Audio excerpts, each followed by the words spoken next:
Hey guys, I have an art journal page to share with you today. We're going to be using mostly Dina Wakley supplies, but some others in there as well.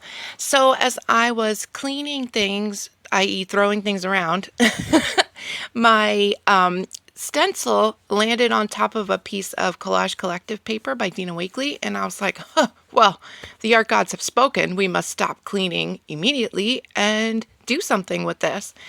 I like the way the silhouettes looked on top of the collage background there. So I'm just going to trace the shapes. The stencil is by Dina, and I think it's just called Silhouettes.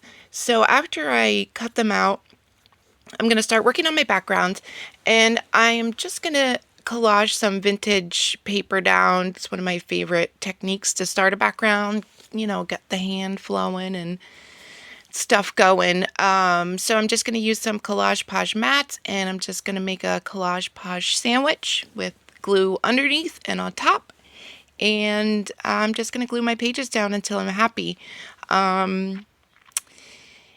some are like old, like a dictionary or sale, like, like a really old Sears catalog or something. And some are just books. And once I'm happy with that, I'm going to rip the paint. Well, I'm going to dry it, and then I'm going to remove the edges, and the pieces that don't glue down properly, I don't re-glue them. I just rip them off because it makes the most delightful texture then in the background. So yeah, I just rip up those pieces and call it a day. No need for extra gluing. So I'm going to do some stamping. This is a Dina Wakley stamp.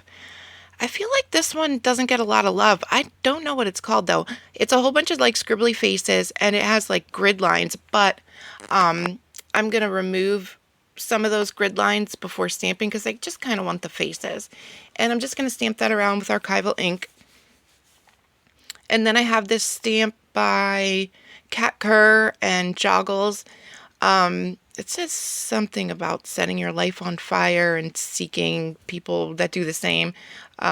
Obviously, that's not the quote, but it's more for background visual than the quote as a whole. And then I'm going to take my super heavy gesso by Liquitex.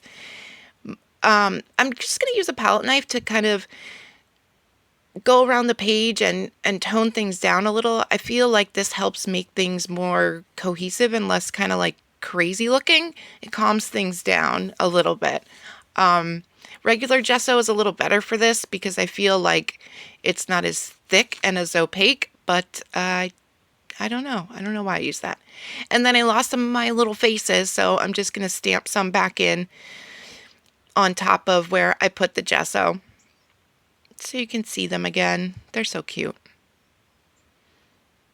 And then I'm going to take this stamp by Viva Las Vegas Stamps. It's called Row of Numbers, and it's just this row of teeny tiny numbers. And then I'm going to go in with some paint. I have Night, Turquoise, and Lime by Dina Wakley. And I'm going to take the lime first on my background. I'm going to add a bit of water to it so I get like a little watercolory effect going on in the background. And I'm just going to slap that around on my page, just haphazardly, till I'm happy with the way that it looks. And then we're going to work on our silhouettes. Now, they are already very colorful, but I have some magenta, tangerine, and fuchsia acrylic paint, and we're going to spruce them up just a little bit more because more is more. Okay, so I'm just going to use my finger to swipe some paint colors on there, and if you do it very thinly, you can still see a lot of that color coming through, and then I can put more layers on top to get it more opaque. And I don't care if they mix too much. I don't want them to mix a lot, though. But yeah, so I'm just going to add some, not all over. I'm going to leave some spaces plain of just the plain collage in the background.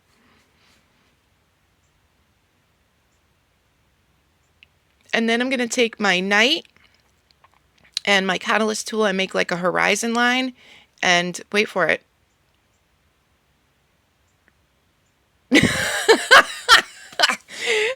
The camera comes cast. I left that in because it's never not a calamity in my craft room. So we got that going, and then I was so befuddled I forgot filming the clip of the bottom with the night. So I'm also going to take my catalyst tool and use the turquoise and have that coming up in the background from the horizon line. And I'm just kind of holding my catalyst tool at like a 45-degree angle, getting some swipes there. And I'm going to put my little silhouette guys there because I want the turquoise to kind of come out from behind them. I don't want them to cover up the turquoise completely, so I'm going to keep checking to make sure that I have enough paint there in the background.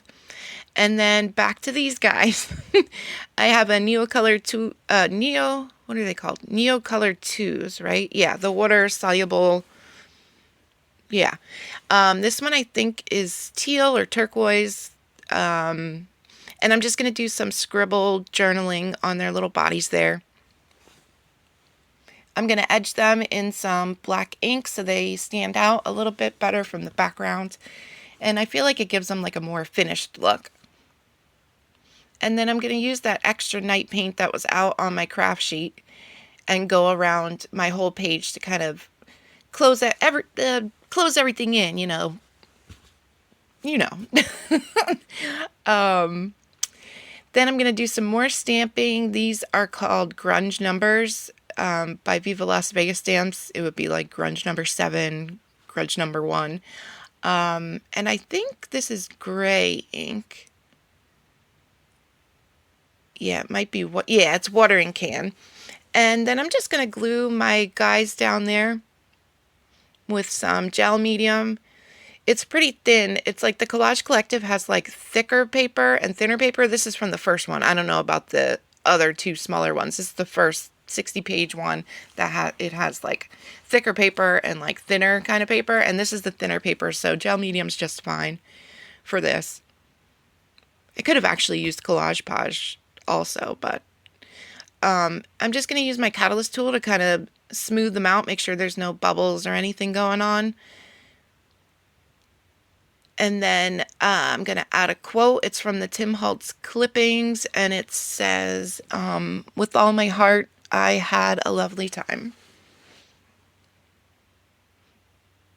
I'm just going to sandwich them in with some gel medium too, because I found that if you go around them with the Stabilo Mark-Sol and then add water, it kind of disintegrates them a little bit.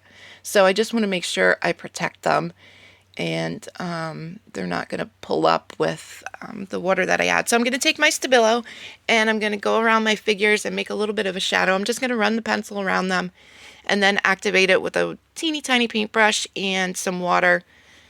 Kind of feather it out so that my one guy is clearly in the foreground and pushing the other guy in the back. But he gets a shadow too. Everybody gets a shadow. I also did my words. I outlined my words. And then I added some stitching.